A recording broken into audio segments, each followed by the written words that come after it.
Kind of about money, or the lack of it, what's called debt.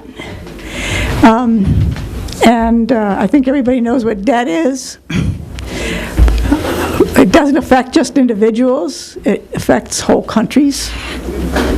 In this period of, the rule of the world by a few super powerful banks and corporations located in the imperialist countries, and for a good part of the world, especially the parts that provided the raw materials and the labor that made these few imperialist countries rich, they've been in debt. They've been in debt now for quite a while.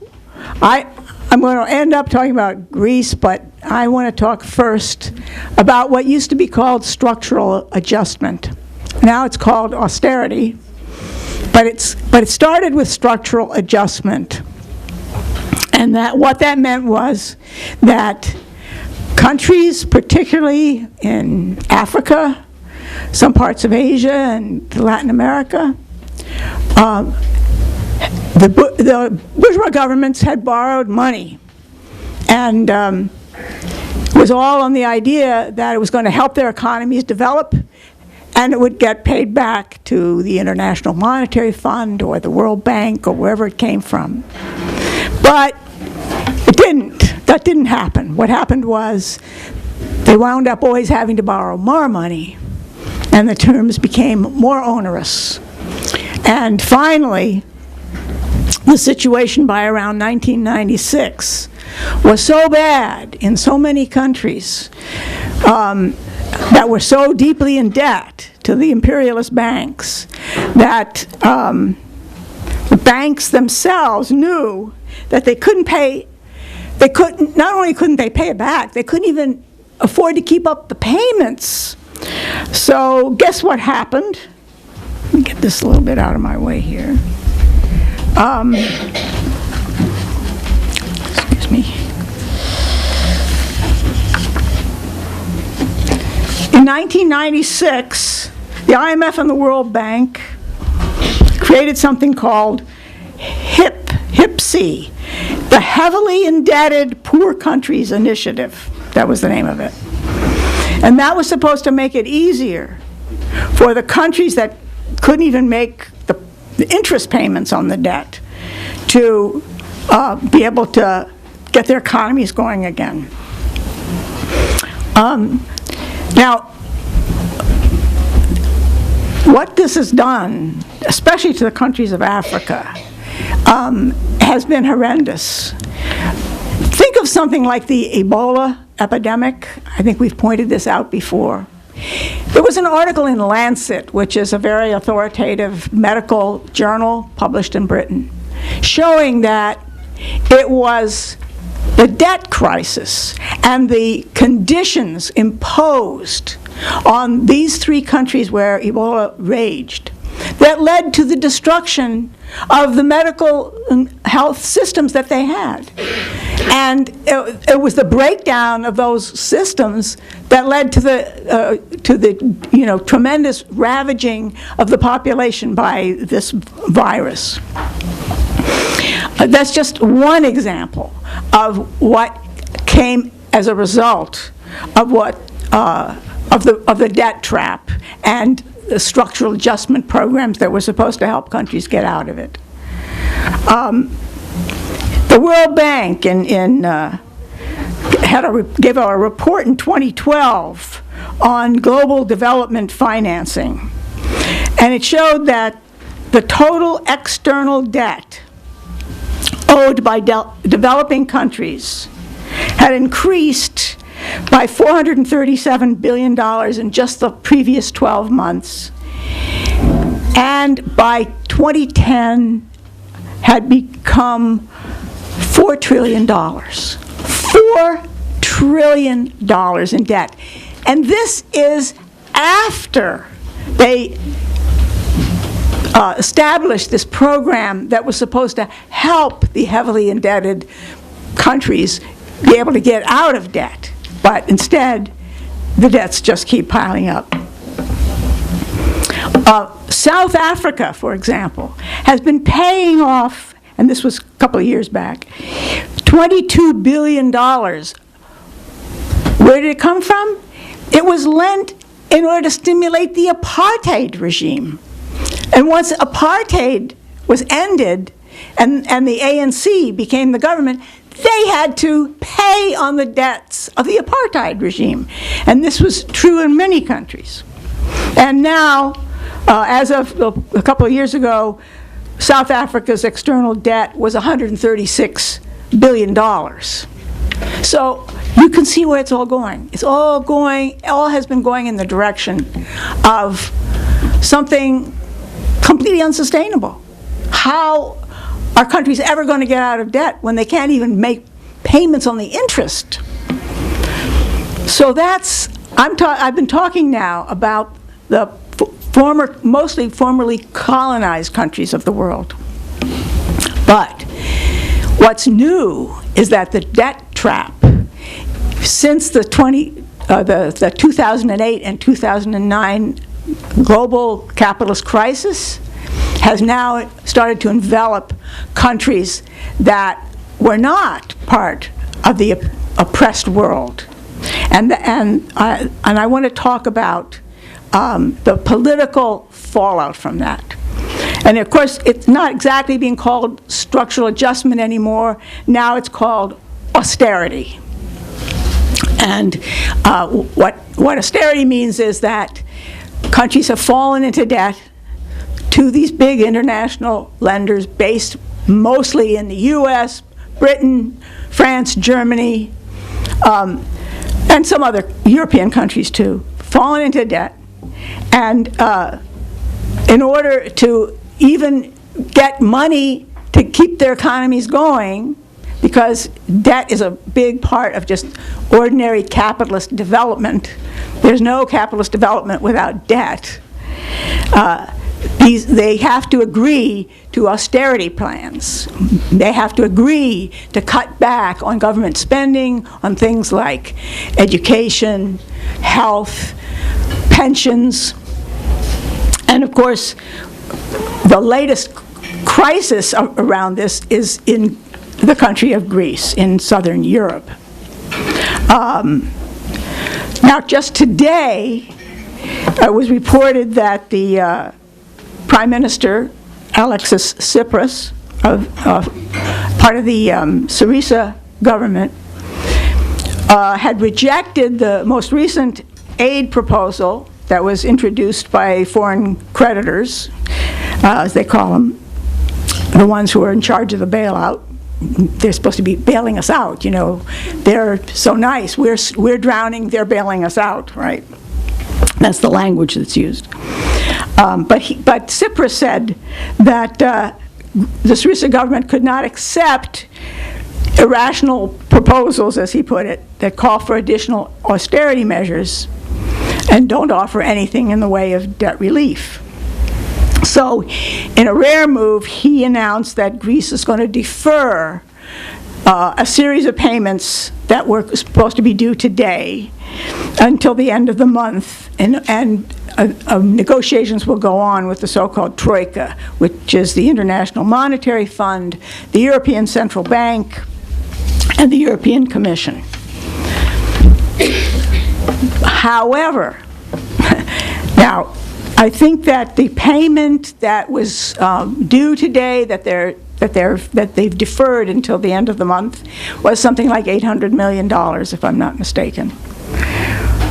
But because they said that they're not paying that amount, the creditors, the banks, are withholding $8 billion from Greece's so-called economic assistance program until the differences can be worked out. That's the way it's reported in the press. So they're not paying $800 million, but that's depriving them of $8 billion that they would have to pay back with interest sometime in the future.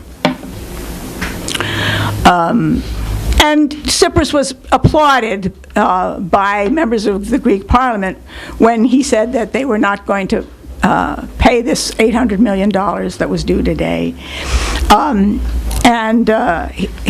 Tsipras said Greece needs a solution, not just an agreement, otherwise it will never exit the long crisis. And he said they want a deal that's economically viable and socially just. But what are they going to get? Well, we don't know. I mean, it's not to the immediate advantage of the big bankers to have Greece refuse and then have it break up their relationship to these banks and to the Eurozone. So there are going to be further negotiations going on. But one thing that is becoming increasingly clear is that there is no end in sight for this, that the problem only gets worse with every year that passes as the debts mount up. And it isn't only true of Greece, and that's what I wanted to talk about. There are a number of countries now where, faced with the same debt trap problems, and I'm talking about countries in the developed, capitalist countries, there has been a rejection by a good part of the population of going on with just, paying the bankers, and even more, giving in to the demands of the bankers on austerity. And I want to just go over some of the countries where this has been reflected in elections.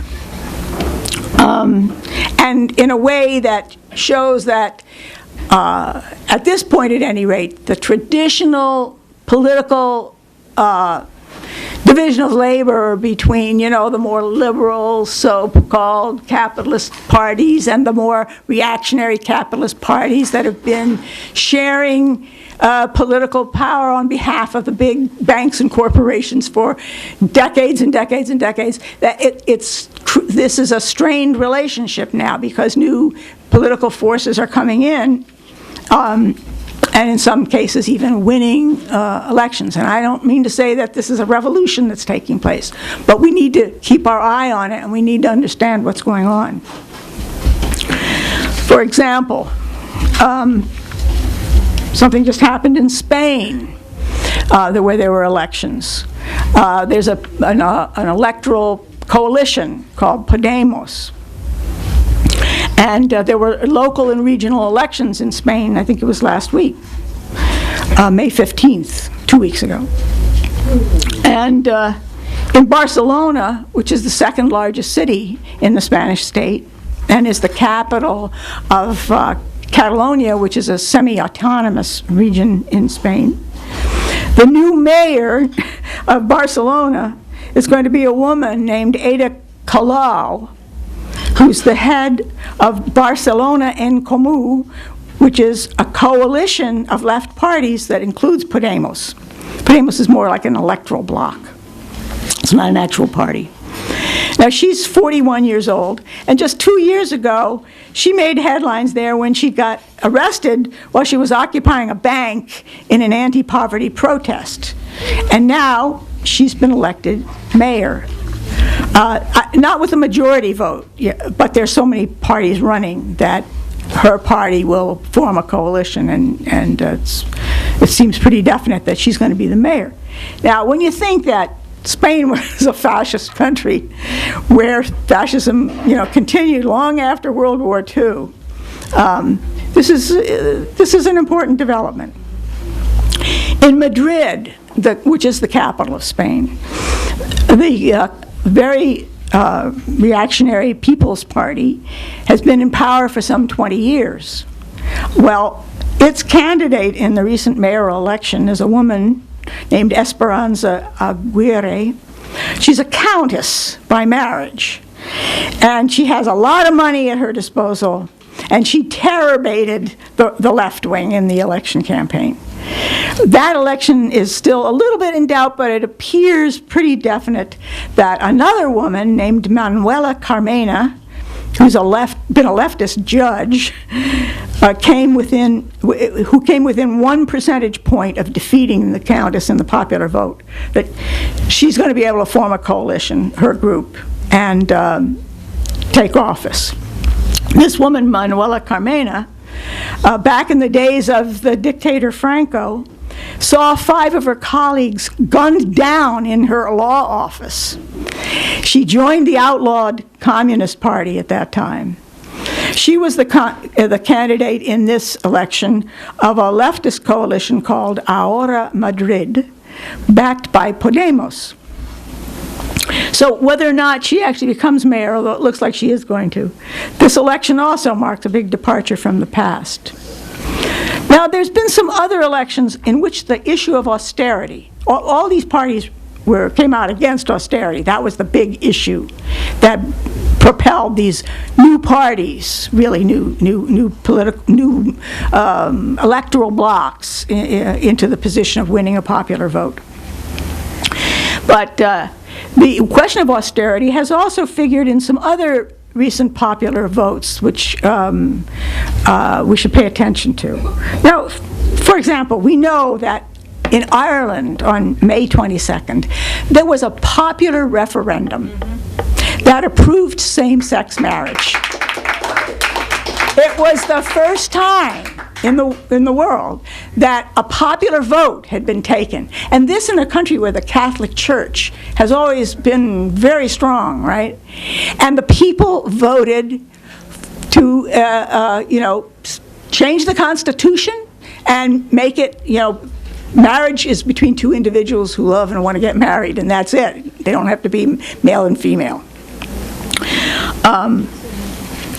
So there was a lot of euphoria, really, in Ireland, pride in themselves for having done this, and an ingredient in it all was that people expressed the sentiment that this vote showed that the people could unite against bigotry. And what do they need to unite for besides, the rights of LGBTQ people? They need to unite against austerity. And that's a big issue in Ireland, is that they're trying to make people pay more for water, cut back on free education, all kinds of things like that are going on. So this was a vote that had significance in the area of the struggle against austerity, as well as on the question of just basic human rights for gay people.